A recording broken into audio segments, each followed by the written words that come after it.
Hello and welcome to Forever Sports, and we are just a couple of days away, what about one day really, away from the third round of the 24-25 EPCR Champions and Challenge Cup tournaments, and a very controversial tournament these days, given the South African involvement in what is, supposed to be the European professional rugby tournaments, basically. So, obviously, there's been sort of a lot of talk about this and a lot of criticism from overseas teams, for example, saying they don't want the South African teams.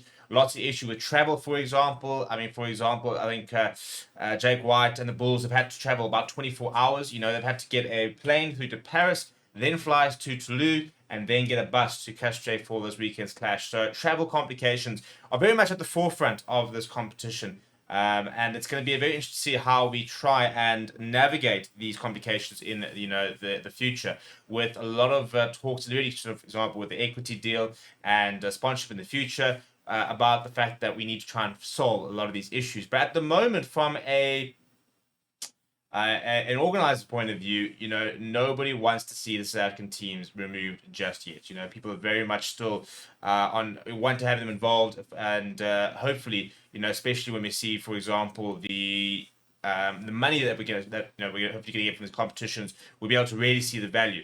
But speaking about the sort of the critics and the opposition that we've had from international teams towards South African teams, even Etzebeth has had an interview this week, and he had some interesting things to say about it, actually. Basically, sort of saying that he kind of understands where the criticism comes from, but basically he's not really bothering him, and the reality is it needs to happen, type of thing. So let's get into what exactly he said. So he said the following. He said, I understand why players in Europe might get annoyed because South Africa is not part of Europe and we now give those teams a few extra hours of travel. Quite a lot of extra hours to travel, in fairness. He says, but for me, the game goes on. People need to adapt to new things and new ideas and new competitions. If they complain, it doesn't bother me. I do understand why they complain. He says, but for us as South Africans, it's nice to be a part of it, and it'll be great if the South African team can win it in the near future. I think that's so important. In order for us to really be accepted in inverted commas, we've got to go out and win the damn thing.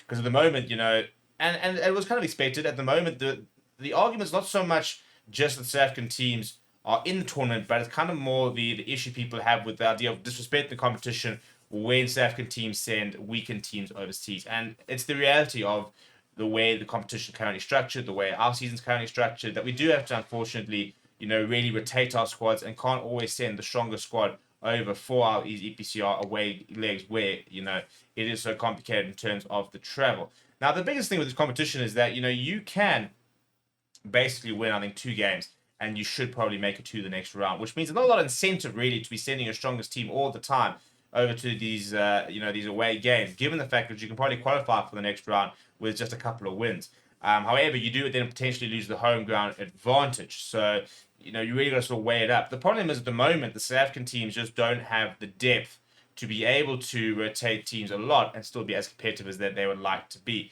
And, we're still working out exactly how can we rotate our sides. Is it a case of having a B side, for example, or do you kind of have a mixture of the two all the time? And, the more longer we're playing this competition, the more these coaches and the teams will adapt to this sort of situation and be able to figure out what the rotation formula, for example, is.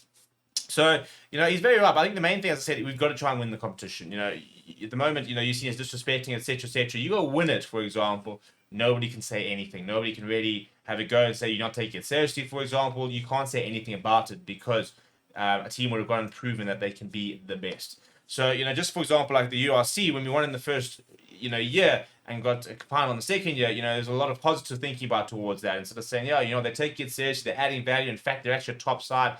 And the fact that we've had 3 South African finalists in all 3 URC finals is a really, really good thing. The next mountain to summit is the EPCR competitions. It is the Champions Cup and the Challenge. The Challenge Cup we've already done. The Charles went out and won the Challenge Cup. We now need to see us competing in the Champions Cup, getting to a quarterfinal, semi-final, and eventually a final. Because also, we want to be able to host a final down the line. And at the moment, you're not going to be able to host a final when you're not, none of your teams are even getting anywhere near the finals. So it's quite a tricky situation.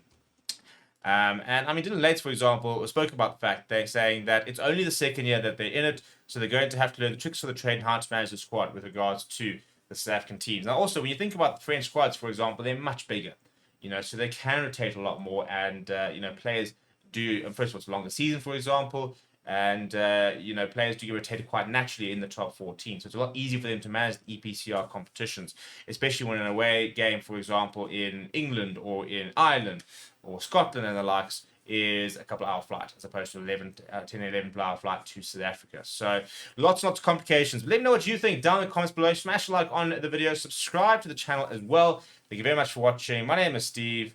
I'll chat to you soon.